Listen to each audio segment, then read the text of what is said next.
Hello बच्चों का फिर से स्वागत है आप सभी का अपने यूट्यूब चैनल श्री गुरुकुल में। और आज बच्चों हम पढ़ने वाले हैं क्लास 10th के यूपी बोर्ड के काव्य के चैप्टर 3 के बारे में। जी कुल बच्चे लिखे कौन है? रसखान जी। कल हम लोगों ने रसखान का जीवन परिचय पूरी अच्छी तरीके से पढ़ लिया था, इनकी दो प्रमुख रचनाएं पढ़ ली थी। आज बच्चों हम लोग इनके द्वारा मतलब लिखित जिस पुस्तक से लिया गया है सवैया, मतलब सवैया जो कविता यहाँ पे हमें पढ़नी है सवैया, उसको हम पढ़ने वाले हैं पद को। तो सबसे पहले बच्चों हम इसको पढ़ेंगे, फिर इसका हिंदी में अनुवाद करेंगे। तो ध्यान से देखिएगा, हम चीज़ों को प्रारंभ करते हैं। हम चलते हैं सबसे पहले पद की ओर। मनुष्य हो तो वही रस खानी, बसो ब्रज गोकुल गांव के क्वारन। जो पशु हो तो कहाँ बस मेरो, चरो नित नंद की धंद की धेनु मरझान। पाहन हो तो वही गिरे को, जो धरयो छात्र पुरंद धारण। जो खग हो तो बर से करो, मिधि कला लिद कूल। कंदम की डारन डारन। यहां पर रसखान जी अपने विचार को देखिए इसमें व्यक्त कर रहे हैं कि अगर वो बनना चाहें तो क्या बनेंगे। तो हम लोग इसको पढ़ते हैं और देखते हैं। चलिए यहाँ से स्टार्ट करते हैं। सबसे पहले इसमें कुछ वाक्य पहले से जोड़ लीजिएगा।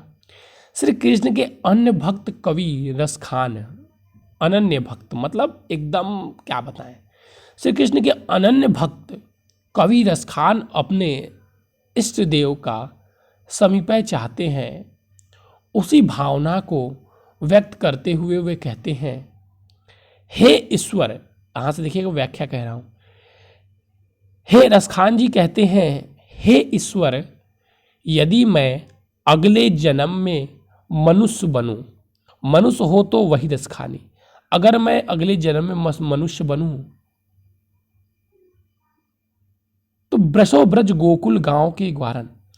हे ईश्वर, अगर मैं अगले जन्म में मनुष्य बनूं तो ब्रज और गोकुल के गांव के ग्वालों के बीच निवास करूं। अपनी इच्छा को प्रकट कर रहे अपने ईश्वर से कि हे ईश्वर, अगर अगले जन्म में आप मुझे मनुष्य बनाते हैं तो मैं चाहता हूं कि ग्वाल वाल गोकुल के जो लोग हैं, गोकुल के ग्वाल वाल वालों के बीच निवास करूं। ये ईश्वर से प्रार्थना करते हैं। जो पशु हो तो कहां बस मेरा, चरहूं नित नंद की धेन मरझाना। लेकिन अगर मैं पशु बनूं, यदि पशु बनूं तो मेरे बस की बात नहीं है। फिर भी मैं चाहूंगा कि मैं नित्य प्रतिदिन नंद की गायों के बीच में चारा करूं, यानी कि चारा खाऊं, नंद की गायों के बीच रहूं। हे ईश्वर, यदि मैं पशु बनूं तो मैं नंद की गायों के बीच चारा करूं। पाहन हो तो वही गिरी को, यदि मैं पत्थर ही बनूं तो उस पर्वत का पत्थर बनूं जो धैर्य छत्र पर धारण। अगर मैं पत्थर बनूं तो उस पर्वत का पत्थर बनूं जिसे इंद्र द्वारा भयंकर वर्षा कराने पर श्री कृष्ण ने छाता बनाकर अपने हाथ पर उठा लिया। पत्थर बनूं तो वो पत्थर बनूं जिसे भगवान कृष्ण ने इंद्र द्वारा किए जाने वाले वर्षा को रोकने के लिए छत्र के रूप में उसे धारण कर लिया।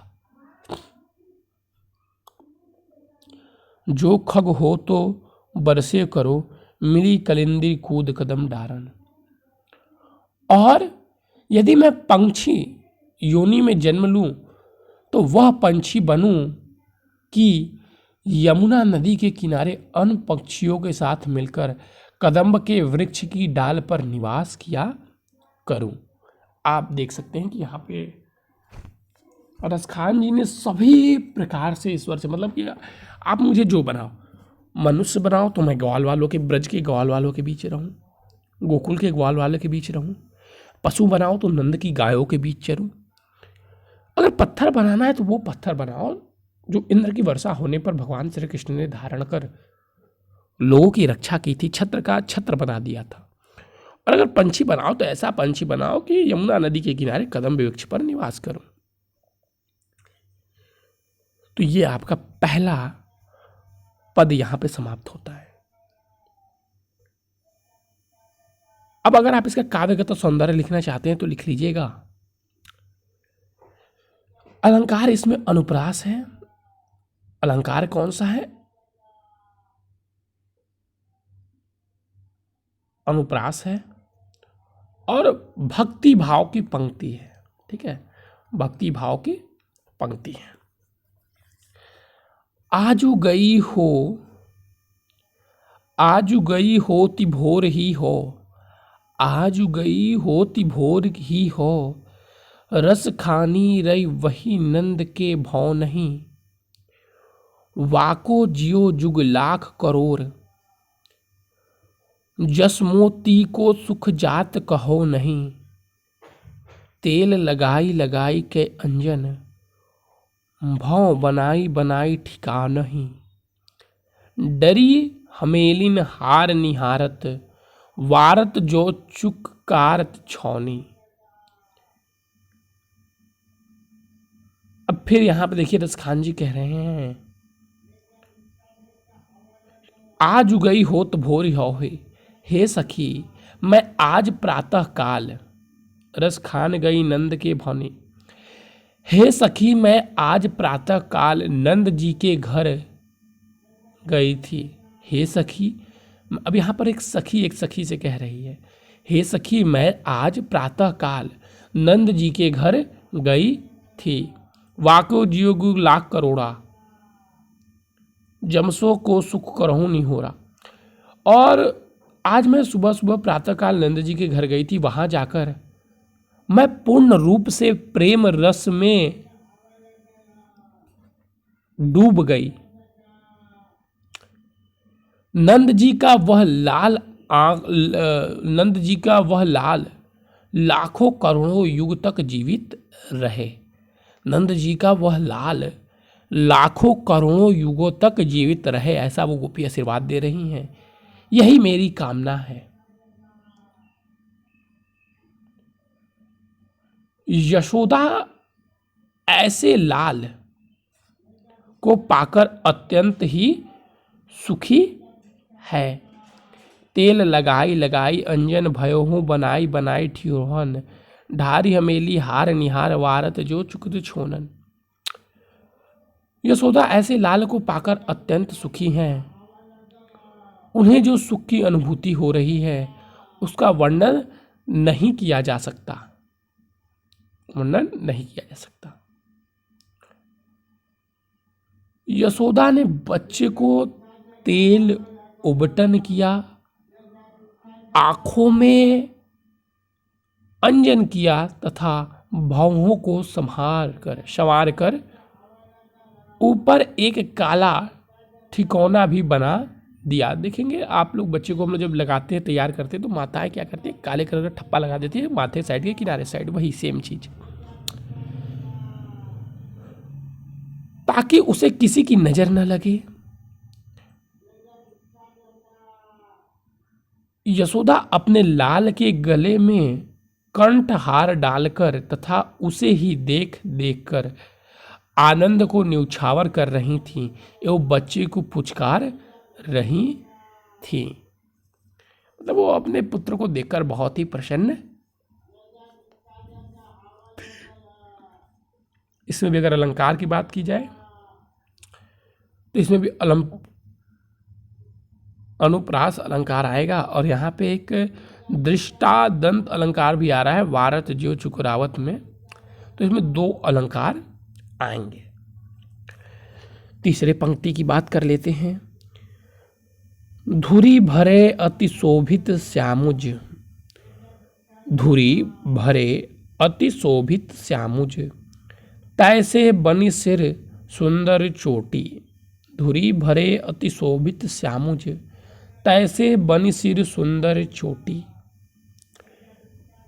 लेखक कहते हैं कि हे सखी, देखिए यहाँ पे धुरी धरी, अब यहाँ पे सखी नहीं, उसी अब भगवान श्री कृष्ण की सुंदरता का वर्णन हो रहा है। वही सखी से जो बात करते करते हो रही थी। एक सखी दूसरे सखी से श्री कृष्ण के बाल सौंदर्य का वर्णन करते हुए कहती हैं कि श्री कृष्ण धूल में भरे हुए अत्यधिक सुशोभित हो रहे थे। तैसी बनी सिर सुंदर चोटी। श्री कृष्ण धूल से भरे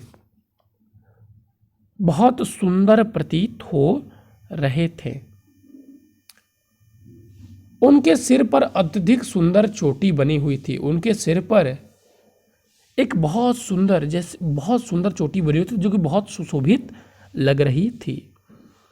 खेलत खात फिर आंगन, पाग पजय बाजित पीर कचोठी। खेलत,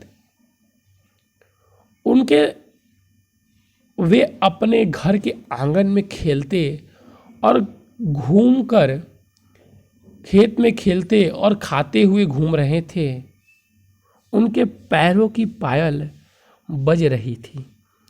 वा छवि को रसखान बिलोकित, वारत काम कला निधि कोटित। काग के भाग बड़े सज्जानी, हरि हाथ सौ गयो मखानी। और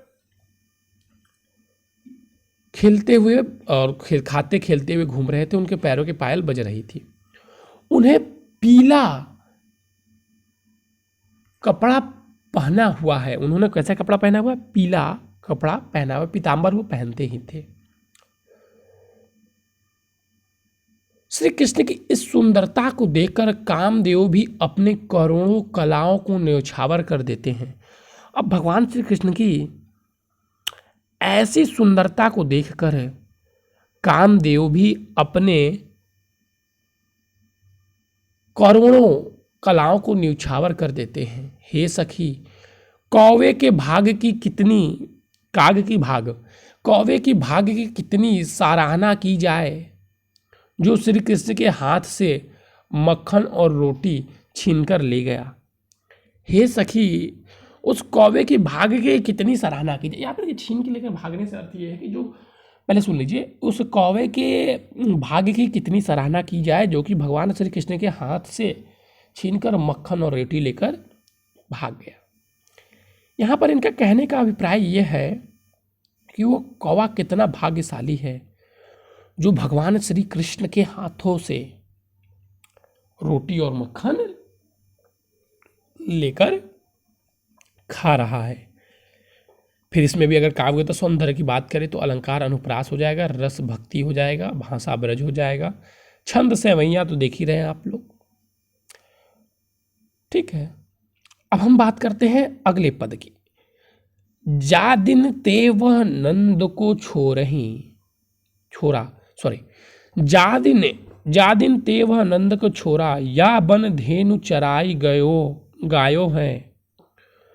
मोहिनी तानी गोधन गावत, बेनु बजाई रिझावत गया है।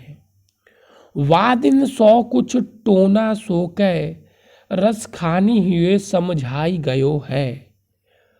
को न कहूँ की कानत कैरी, सिगरो ब्रज बीर बिकाई गयो है।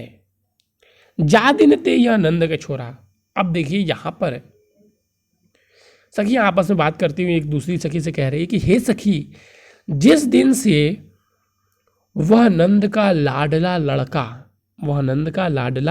लड़का या बन धेनु चराई गवया, जिस दिन से वह नंद का लाडला लड़का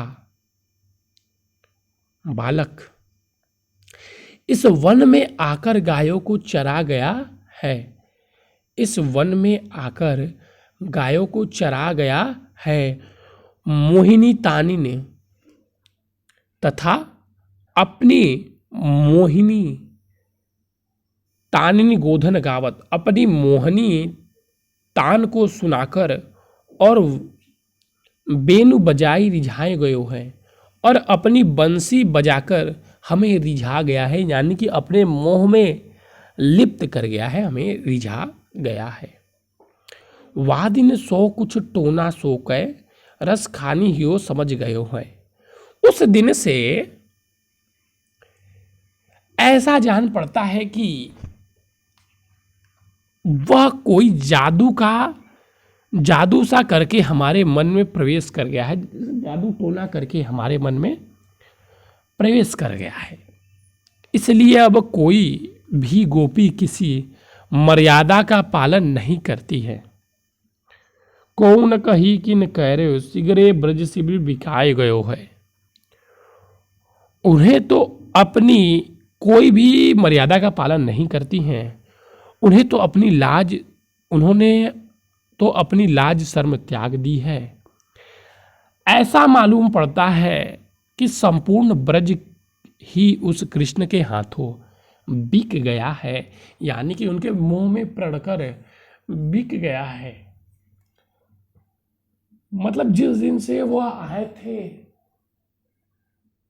उस दिन से सब उनके ही बारे में विचार कर रहे हैं, सब लीन हो गए हैं, खो गए हैं उनकी उन वाणी की बांसुरी की धुनों में। ठीक है। कान्हा भय बस बांसुरी के, अब कौन सखी हमको चाहिए। निसधौस रहे संग साथ लगी, यह सौतन तापन क्यों सहिए। जिन मोहि लियो मन मोहन को, रस खानी सदा हमको दहिए।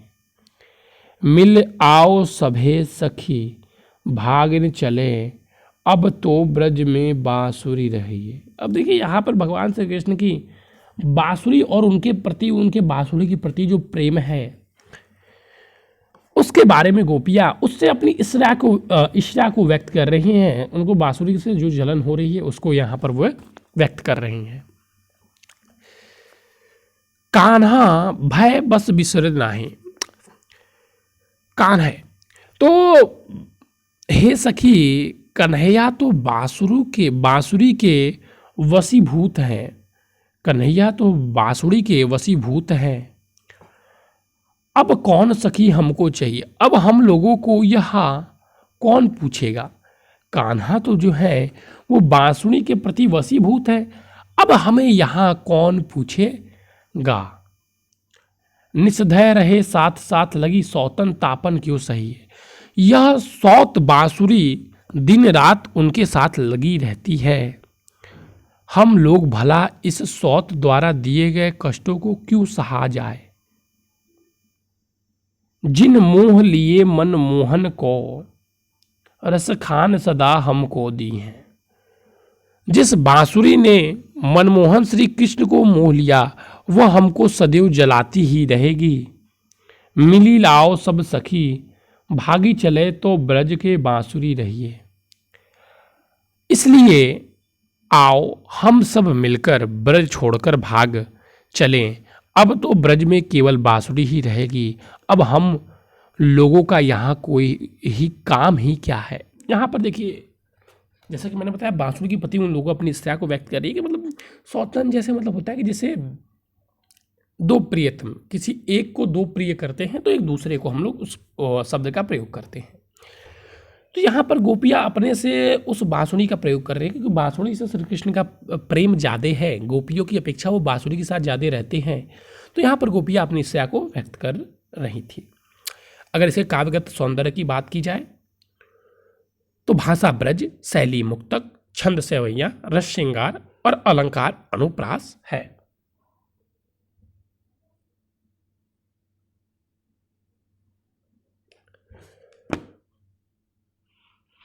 अब अगर इसको देखा जाए, इसको ध्यान दीजिएगा। मोर पाख सिर ऊपर राखें, गुज की माल गरे पही राखी। ओढ़ पीताम्बर ले लटकी बन, गोधन ग्वारन संग फिरोंगी। भाव तो वही मेरे रस खानी, सो तेरे कहे सब स्वाग करोगी। या मुरली मुरलीधर की, आराधन धरी आधार धरोगी। ये लास्ट पंक्ति है, लास्ट पद है, इसको ध्यान से देखिएगा। हे सखी, फिर यहाँ पे गोपियाँ एक दूसरे से करी, हे सखी मैं भगवान श्री कृष्ण के मोर के पंख को सिर के ऊपर रख लूँगी।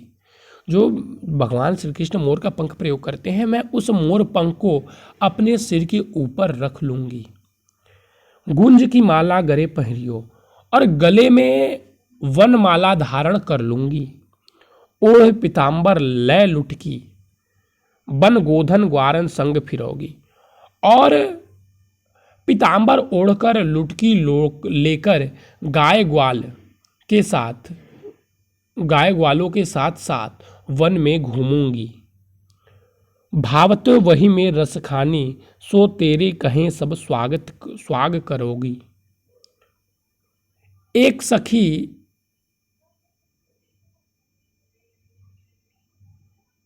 इसके अतिरिक्त तुम लोग को जो जो अच्छा लगे वे सभी स्वयं स्वांग करूंगी, किंतु यह मुरलीधर की है, या मुरलीधर की आधरान धरी उधार न धरेगी। ये जो मुरली है मुरलीधर की है, उन्हें इसे अपने आधारों पर धारण किए हैं, इसे अपने आधार पर धारण नहीं करूंगी, क्योंकि यह मुरली मेरी सौत है। श्याम के जिन आधारों का रसवादन मुझे करना था, उसे इस बांसुरी ने किया है। यहाँ पर वो अपनी इससे बता रहे हैं कि हम क्या क्या धारण करेंगे और क्यों मुरली को धारण नहीं करेंगे। तो यहाँ पर बच्चों ये आपका सवैया जिसे हम कहते हैं सवैया, ये समाप्त हो जाता है। और यहाँ से हमें एक कविता पढ़ना है जो कि बहुत छोटा सा है, लेकिन इसको हम एक अलग से वीडियो बनाकर 10-5 मिनट का वीडियो होगा, 5 मिनट का, उसमें देखेंगे, क्योंकि कुछ बच्चे कविता सर्च करते हैं रवीश खान जी का, तो उन्हें नहीं मिल पाएगा, तो इसे हम नेक्स्ट में देखेंगे बच्चों। आज के लिए बस इतना है बच्चों। Thank you, have a nice day. फिर मिलेंगे नए और इम्पोर्टेंट टॉपिक के साथ। लेकिन बच्चे, आप अगर ऐसे बच्चे हैं जो हमारे इस चैनल पर पहली बार जुड़े हैं, तो मैं बता देना चाहूँगा कि हमारे इस चैनल पर Hindi medium UP board class 10th और 12th की तैयारी बिल्कुल फ्री में कराई जाती है। अगर आप भी करना चाहते हैं तो प्लीज़ चैनल को सब्सक्राइब कर लीजिएगा, और डिस्क्रिप्शन में दिए गए व्हाट्सअप नंबर, जो कि मैं लिख भी देता हूँ, 9532060199 पर मैसेज कर दीजिएगा, ताकि आपको PDF और जो इंपॉर्टेंट चीज़ें मिल सके। थैंक यू बच्चों, हैव अ नाइस डे।